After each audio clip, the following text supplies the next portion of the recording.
નમસ્કાર મિત્રો, હું છું સંજય વાઘેલા। આજના વિડીયોમાં એક તમને વાર્તા કેવી છે, વાર્તા નહીં, આ સત્ય હકીકત છે। કારણ કે મેં આ એક છાપામાં વાંચેલું એ છે, પણ યાર નાનકડી એક રિક્વેસ્ટ કરું છું કે વિડીયો પસંદ આવે તો વિડીયોને લાઈક કરી દેજો। ચેનલને નવા મિત્રો હોય સબસ્ક્રાઈબ કરી લેજો, કારણ કે સબસ્ક્રાઈબ તો મફત થાય છે મારા વહાલા મિત્રો। યાર આપણે સબસ્ક્રાઈબ કરતા વાર જેટલી લાગે, 1 સેકન્ડ લાગે સબસ્ક્રાઈબ અને બેલ આઇકનને પ્રેસ કરી લેજો, કારણ કે કોઈ પણ વિડીયો અહીં અપલોડ કરું એટલે તમને પેલી નોટિફિકેશન મળે, તમને કે જીવનમાં શીખવાનું મળે। કારણ કે હું લાઈવ બી છે અને કેટલી વાર હું ભાઈ લાઈવ થતો હોય છે રાતે 8 વાગ્યા પછી, તો લાઈવમાં જોડાવાનું તો ભૂલતા જ નહીં મારા વહાલા મિત્રો। મારો સ્ટાઇલ બાઇલ થોડી બનાવી દઉં પછી આમ હા હવે દેખાઉં છું કમ્પ્લીટ, તો હવે બનાવું છું વાર્તા કહું છું તમને, એક નાનકડી વાર્તા।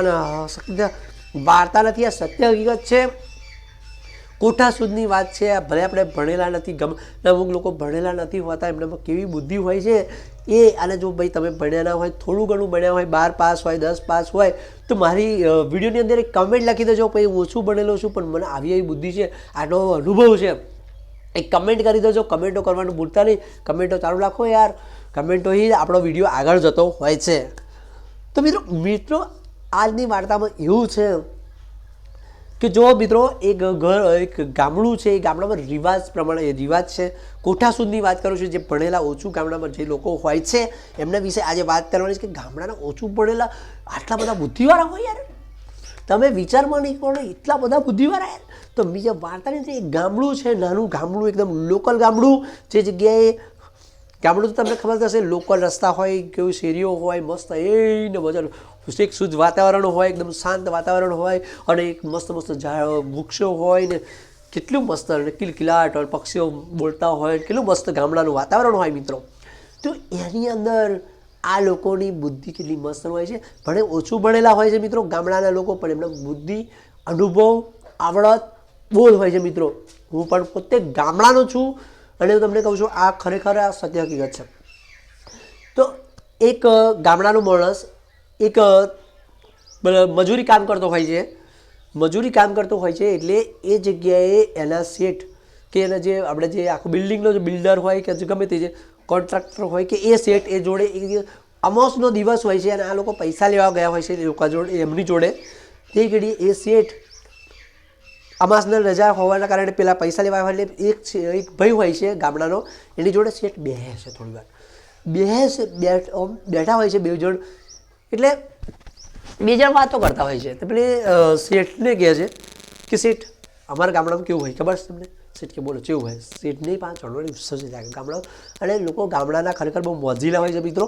હું પણ મોજીલો છું અને તમે પણ મોજીલા, કેટલાય ગામડાના લોકો યાર, ગામડાના લોકો હોય યાર, નીચે તમારું ગામનું નામ કમેન્ટ જરૂરથી કરજો, અને આ વિડીયો જો પૂરો જોજો, આ વિડીયો આ વાર્તા પૂરી ખબરજો, કારણ કે મજા આવવાની છે આ વાર્તામાં। ગામડાના લોકો હોય એ, અને જો ગામડાનું નામ કમેન્ટ કરવાનું ના ભૂલતા યાર, મને ખબર પડે કયા ગામડામાંથી આપણો વિડીયો જોઈ રહ્યો છે। તો મિત્રો હા પછી શું થાય છે ખબર જો, એ માણસ વાત કહે છે કે સાહેબ અમારા ગામમાં જો કોઈ મરી જાય ને, કોઈના ઘરમાં મૃત્યુ થાય ને જે ઘડીએ, તે ઘડીએ અમારા 700 ઘર છે અમારા ગામડામાં, એક ઘેરથી 200 રૂપિયા મળે, 200 રૂપિયા આપી દે ભાઈને, જે ઘેર મૃત્યુ મરી ગયા હોય એમને 200 રૂપિયા આપે, બધાય આપે, બધા જેટલા ઘરો છે બધા 200 રૂપિયા આપે। તો મિત્રો 200 રૂપિયા આપે એટલે કે એમનામાં કે, અને એના જેટલા સગાવાલા હોય, જેના ઘરમાં મૃત્યુ પામ્યું એના જેટલા પણ સગાવાલા હોય એ લોકો પાસે 200 રૂપિયા એટલે ગામડામાંથી જ આવતા હોય, એટલે એ રીતનો રિવાજ, કાં તો એ કોઠા સુધની વાત કરું છું તમને, એ લોકો પાસે 200 રૂપિયા લે।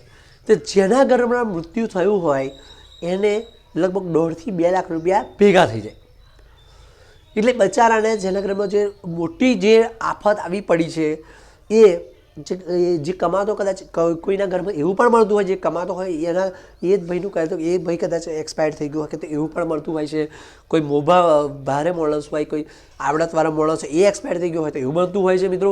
તો ઘરનું કમાવનાર કંઈ જતું રહેતું, બોલું થોડું ટેન્શન જેવું આવી જતું હોય છે, પણ આ ગામડાના કોઠા શું જોજો તમે, તો બધાએ ભેગા કરીને 200 રૂપિયા આપતા હોય તો પેલા 1.5-2 લાખ રૂપિયા ભેગા થઈ જતા હોય છે। પછી એ 1.5-2 લાખ રૂપિયામાંથી પહેલું તો જે પેલું કૂટન બૂટે કોણ હોય, મોકાણ હોય, 13મું હોય, 12મું હોય, બેસણું હોય, પછી પાછું છેલ્લે દિવસ ભજન રાખે 13મા દિવસ, રાત્રે ભજન રાખતા હોય અને પછી આ બધા ખર્ચો એને નીકળી જાય, કે કોઈ જોડે પૈસા માગવા પડે નહીં, કારણ કે બધા ઓલરેડી ઉઘરાઈને આવેલા જ હોય છે. એટલી ખોટા શું છે યાર, ગામડાના લોકોનામાં આવડે જ લોકો કે ગામડામાં બુદ્ધિ નહીં હતી, બધી સિટીવાળા એવું છે ને ગામડાના ગવરિયા. તમને ખબર હોય તો ગામડાવાળા હોય તમે ખાવ શું તેલ? ગામડામાં જો શાકભાજી ના થતું હોત, ગામડામાં જો આ બાજરી ને આ ઘઉં ને ચોખા ને બધું ના થતું હોત, સિટીમાં આવ્યું જ ન હોય તો તમે ખાવ કેમનું માર ભાઈ? આ દૂધ જો ગામડાના લોકો દોઈને જો ડેરીમાં આપતા જ ના હોત. સમજો એક વાતને, સમજો એક પાયાની વાત છે અને હકીકત છે, સત્ય હકીકત છે આ. જો ગામડાના લોકો ભેંસો દોઈને ડેરી અમૂલ ડેરી રેડતા જ ના હોત તો અમૂલ ડેરી એટલી મોટી બની હોત. જો ગામડાના લોકો અહીંથી બાજરી ઘઉં કે બધું ના હાલતા હોત બજારમાં, તો પીઝા ને બર્ગર ને બધું ટોમેટો નાખીને તમે બર્ગરને ચીઝ બધું ચોપડીને ખાવશો, ખાઈ શક્યા હોત હે ભાઈ? તો ગામડાના લોકોને નાના ના માણસો મારા ભાઈઓ, ગામડાના લોકો, ગામડું છે તો આપણો દેશ છે. અને આપણો દેશ ભાઈ ખેતી પ્રધાન દેશ છે, બધે ફેમસ, આખા દુનિયામાં ખબર છે ભારત ખેતી પ્રધાન દેશ છે ભાઈ. તો આપણો ભારત દેશ, તમને તો ગૌરવ હોવું જોઈએ ગામડાઓ પર. કેટલા લોકો તો ગોમડીઓ બોલે, આ ગોમડીઓ નથી, એટલે ગોમડીઓ છે પણ એનામાં બુદ્ધિ છે, આવડત છે, જે કોઠા સૂઝ છે તારામાં નહીં, યાદ રાખજે. એનામાં જેટલા સંસ્કાર છે ગોમડિયામાં એ તારામાં નથી. તમે કોઈ ભિખારી આવે તો સાલા ધક્કો મારીને પાણી નહીં આપતા તમે એવા, એટલે બધા એવા નહીં હોતા મિત્રો, બધાને નહીં કહેતો ભાઈ. એ કેટલાય બી એવા લોકો જોયા છે જે સહેજે રિસ્પેક્ટ નહીં કરતા, કરોડ રૂપિયાની ગાડી લઈને ફરતો હોય, ભિખારી જો બચારો કાજા ટક કરે પેલો અંદર આવું આ કરોડ રૂપિયા તને ભગવાને આટલી બધી સુખ સુવિધા આપી છે તો સાલા 10 રૂપિયા ખીચામાં કાઢતા તો શું થઈશ, હાલતા શું થઈશ તને? આવા લોકો હોય છે યાર. તો મિત્રો મારું કહેવાનો ભાવાર્થ એ જ છે કે ગામડાના લોકોને ગવારિયા ના માનો તમે. ગામડાના લોકો એવા હોય છે, એટલા આવડતવાળા હોય છે, એટલા હોશિયાર હોય છે. અને ગામડું ના હોય તો તમને ખબર પડી ગઈ ને હવે ગામડું હાલત જેવી, આ પાણીપુરી એમને નહીં કહેવાતી. આંબલી જો ગામડામાં ના જતી હોય તો તમે પાણીપુરી ના કહી શકો ભાઈ. ખબર પડી? આ લીંબુ શરબત એમને નહીં પીતા. જો અમારા ગામડામાં જો વાડીઓ લેવાની ના હોય ને શરબત ના પી શકો ભાઈ તમે. ખબર પડી? તો ગામડાને તમે ગામડાના લોકોને ગવારિયા કહેવાનું બંધ કરી દેજો, ગામડાના લોકોની રિસ્પેક્ટ કરજો.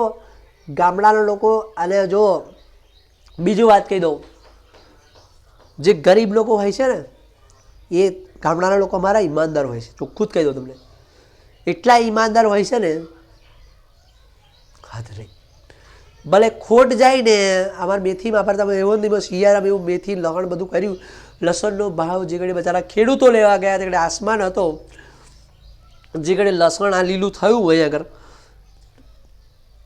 ડાઉન ભાવ થઈ ગયો યાર, મેથીનો ડાઉન ગધાડે ગયો, બચારા ખેડૂતોએ ભેંસો નાખી દીધી ખેતી. તો અમારો વારો એટલે ખેડૂતોનો વારો જે ઘડી આવે વેચવાનો તે ઘડી ભાવ ડાઉન, તમારો વારો આવે તે ઘડી વેચવાનો વારો આવે તે ઘડી મોંઘું કરી દેવાનું. જે ઘડીએ ખેડૂત વેચવા જાય હે, જે ઘડીએ તે ઘડીએ ભાવ ડાઉન જ હોય, વધે જ નહીં ભલે ભાવ. આવું કેમ થાય છે યાર? તો એ જ ખબર નહીં પડતી આવું કેમ થાય છે યાર. ખેડૂત વેચવા જાય તે ઘડે ભાવ ડાઉન ને જે ઘડે એ જ વસ્તુ ખેડૂતને ખરીદવી હોય તે ઘડે ભાવ મોંઘો યાર. આ યાર આ સિસ્ટમ પર મને બહુ જ કંટાળ, આવું બહુ દિમાગ મારું તે ફરી જાય છે મિત્રો. તો કોઠા સુધની વાત કરી, ગામડા અને ગામડિયા ના માનતા ભાઈ, ચોખ્ખું જ કહી દઉં, ગામડિયા ને કરી બતાવ્યો, કોઈ નહીં કરી બતાવે મારા ભાઈઓ. તો મિત્રો તમને હાઈ હોપ તમને વિડીયો મારો પસંદ આવ્યો છે યાર. વિડીયો પસંદ આવે ગામડા આપણા જેટલા ભાઈ આપણા ગામડાના લોકો જોતા હોય ચેનલને સબસ્ક્રાઈબ કરી લેજો. ચેનલ આપણે જો મફતમાં થાય છે મારા ભાઈઓ, આપણે ચેનલ મફતમાં સબસ્ક્રાઈબ થાય છે એટલે ફાટલાઈન કરી લેવાની અને બેલ આઇકનને પ્રેસ કરી લેવાનું. કારણ કે બેલ આઇકનને પ્રેસ કરો એટલે તમારે આપણે જેટલા પણ મારા વિડીયો અહીં અપલોડ કરું એટલે મારા ગામડા ગમે તો જે તમે બેઠા હોય આગળ વિડીયો મારો પહેલો તમને દેખાઈ જાય મિત્રો.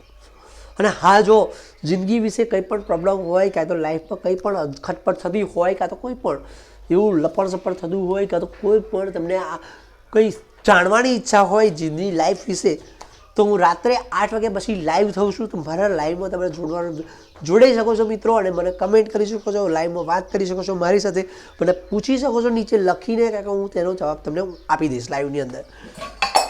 તો મિત્રો મળીએ નેક્સ્ટ વિડીયોમાં. ત્યાં લગી આપણા હર હર ભોળેનાથ, જય મા સિકોતેરનો જય ભોળેનાથ. બરાબર, મળીએ. હર હર મહાદેવ. નેક્સ્ટ વિડીયોમાં જોવાનું ભૂલતા નહીં યાર, અને બધા વિડીયો જોઈ નાખજો, કારણ કે હું નવો માણસ છે, સપોર્ટ કરજો થોડો. ચલો મળીએ નેક્સ્ટ વિડીયોમાં.